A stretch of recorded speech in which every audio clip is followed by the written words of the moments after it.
We wanted to compare the company's two MIC plants item for item. But Union Carbide refused to let us film inside the American plant. So we took our film of the Bhopal plant to Institute, West Virginia, and asked Wally Schaefer if he would analyze the film and give us his comments. Mr. Schaefer has been a loyal carbide worker for 34 years, and for the last 4 years has been chairman of the Carbide Workers Safety Committee at Institute. That's all the MIC plant. Does it look familiar to you compared to the one at Institute? Yes, some of it, but there is some difference there. The structure looks more resembling the Institute. One thing I observed there, their housekeeping, their ground area don't look like it does in West Virginia. Very scruffy. You know, there's a corrosion pipe. That don't look a bit good. I'm wondering if that whole plant has a lot of that corrosion, which we periodically check our pipes for corrosion. Should that corroded pipe be there? No, it shouldn't. It should be removed and repaired. Would that be stood for an Institute? No, sir. No way. There's the control room again. Does yours and Institute look a lot different from that? Yes, it looks a lot different. More modern, the instrumentation looks altogether different. And of course, there's no computers at Bhopal. What do you have at Institute? We have a computer system, but it is a monitoring computer system. Now, if there's anything out there that happens beyond normal, we get a monitoring alarm on this computer system, which tells the operators that they do have a problem. How might it have helped at Bhopal if they'd had a computerized system like the one you have at Institute? I definitely think it would help. Are you surprised at the differences between Bhopal and West Virginia? Very surprised, very surprised. Why? Well, it's just a different observation there of their equipment compared to what we have in West Virginia. There's the refrigeration system there. The workers at Bhopal told us that the chiller system, they took the Freon gas out to save money and to put it somewhere else in the plant.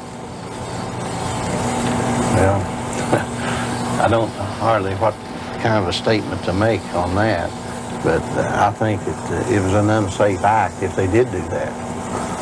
Well, apparently they would save about £50 or $50 a day.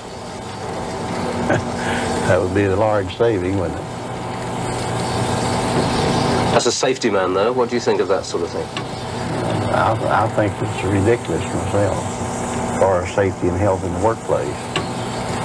Which would you rather do, save $50 or kill 2,000 people, you see? It just don't make sense.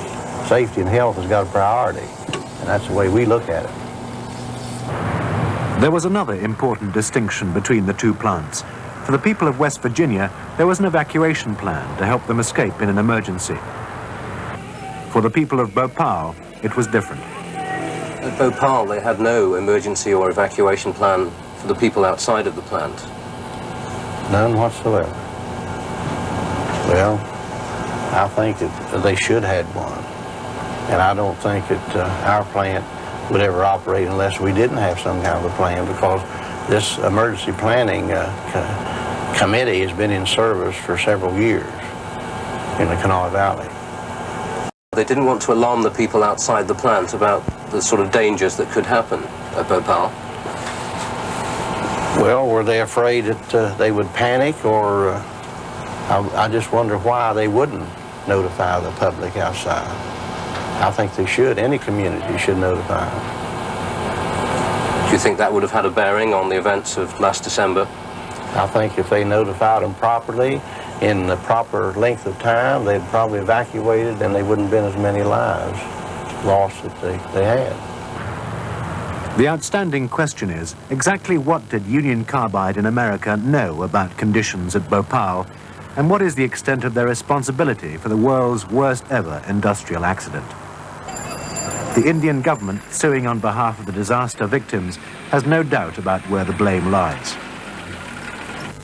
In documents before a New York court, they accuse the American company of bringing to Bhopal an ultra-hazardous and inherently dangerous activity posing unacceptable risks. They say that Carbide failed to provide that its Bhopal plant met the highest standards of safety. Union Carbide say much of the responsibility lies with their Indian subsidiary, and the American company did nothing that contributed to the disaster. In this way, they hoped to reduce the legal compensation. This angers Kamal Parikh, senior engineer when the MIC plant was built. Oh, I'm agitated, to put it mildly, because till the startup of the plant, there was absolute understanding and a very high level of communications between Union Carbide Corporation and Union Carbide India. Our people going there, their people coming here, the designs, the drawings, any design change made in India had to be approved by the US. Any change in material of constructions of various equipment, that had to be approved. Because you see, they had experience in dealing with MIC, we didn't. We were dependent on them for recommendations. So I feel that if at this point of time they say that they really didn't know what was going on, and I feel they're trying to hide something. What do you mean? They're trying to hide the level of, they're trying to hide how much they really were involved in this plant. Why are they trying to do that? Billions of dollars at stake, I feel. Under Union Carbide's own rules, America should also have known about the serious incidents at Bhopal. It was mandatory. This is part of the procedure. Any death, fatality or any major incident has to be reported. So they would always be aware of what was going on safety-wise at the plant? Yes, there's a corporate safety director in the US who gets reports from all the plants all over the world. In fact, a summary used to be circulated about accidents anywhere in the world in Union Carbide Corporation. Confirmation that American officials should have known about the problems at Bhopal is contained in this document. This manual lays down Union Carbide's own corporate safety policy. All subsidiary companies, such as in India, have to follow the rules it lays down. One such rule is that figures on health and safety should be sent every month to a Carbide regional director. And the manual adds that all cases involving fatal injuries or near misses will be reviewed by the UCC Chief Executive Officer. This means that Warren Anderson either reviewed or should have reviewed the series of accidents at Bhopal. We wanted to interview Warren Anderson about our findings. Union Carbide declined. Instead, we were only allowed to ask questions at a crowded press conference. Union Carbide America were consulted about the decision to turn off the MIC storage refrigeration unit. We know from Union Carbide people in India that full details of accidents such as the one that occurred in 1981, the two that occurred in 1982, all the near misses that occurred, they were all referred back to Union Carbide America. Are you saying you did not know of these things? No, I did not know. Of the shape of that plant? You did not know that there were problems at the plant, that in 1982 people were predicting that thousands of people could die in a catastrophic accident. Are you saying you did not know? Thousands? Or no one in Union Carbide America did not know of this condition in this plant? In when, 81? People were saying this from 1982. A series of articles appeared, posters appeared outside the plant saying thousands of people could die in an accident here. The Chief Minister of the State of Madhya Pradesh was informed. The Prime Minister of India was informed by plant workers of serious conditions at the plant. Are you saying you did not know of conditions at Bhopal? Yes, I'm saying that what happened in Bhopal and the series of events that took place were, from our point of view, a sensible, reasonable operation. We were aware of, as I said earlier, an asphyxiation and a death on the part of an individual from phosgene, but this did not give us any indication that plant operating procedures were not being followed. After the disaster, the board of Union Carbide had to face another problem. What was the future of their bigger, more profitable MIC plant here in Institute, West Virginia? Production was stopped after Bhopal, but Warren Anderson and his fellow directors decided to resume making MIC and reopen the Institute plant last month, after spending millions of dollars improving the safety equipment. Despite this, some local residents are still worried. We believe that if it happened there, it can happen here. And we had a big leak at a neighboring plant just a couple of weeks ago. And Carbide said they didn't even know it happened until hours afterwards. 5,700 pounds of some dangerous chemicals. We're real scared. There's not been an accident for 17 years in the MIC plant. What makes you worried now? There wasn't an accident in Bhopal for a whole bunch of years, and those people felt pretty good. So we think 17 years is long enough. But West Virginia is being urged to show more loyalty to the company in its time of crisis.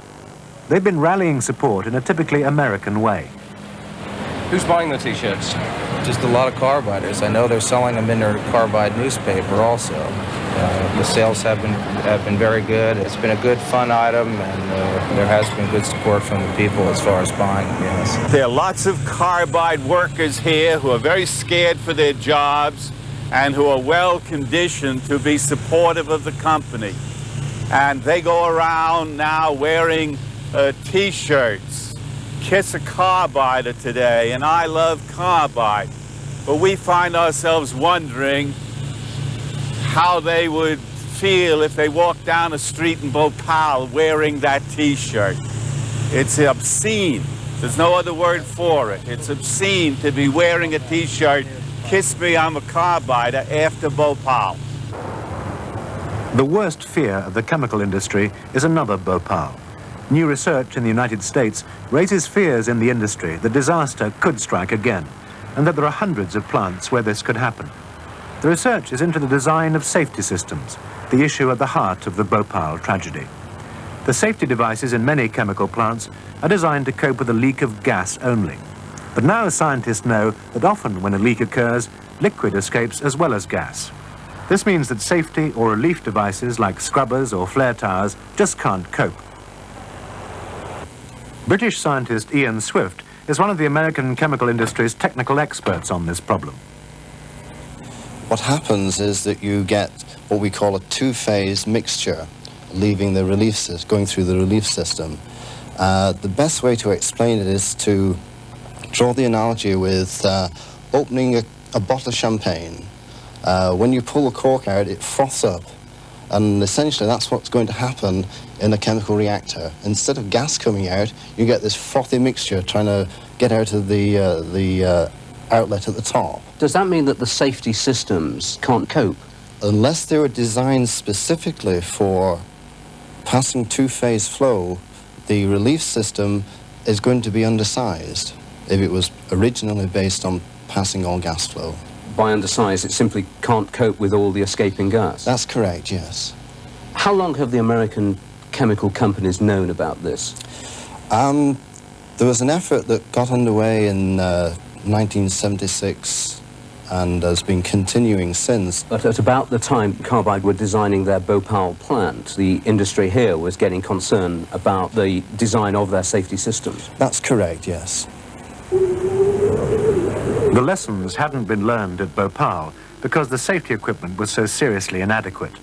But the worry of experts like Ian Swift is that the safety systems at other plants throughout the world might also be unable to cope in an accident. I've been trying to establish some rough numbers as to how many plants are at risk. We're talking of perhaps at least 50,000 systems out there that could be at risk. You're saying there's 50,000 different systems where if a Bhopal-type leak occurred, the safety systems couldn't necessarily cope with the escaping gas?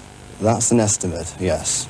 In your opinion, is there a real potential at these places for a Bhopal-type accident?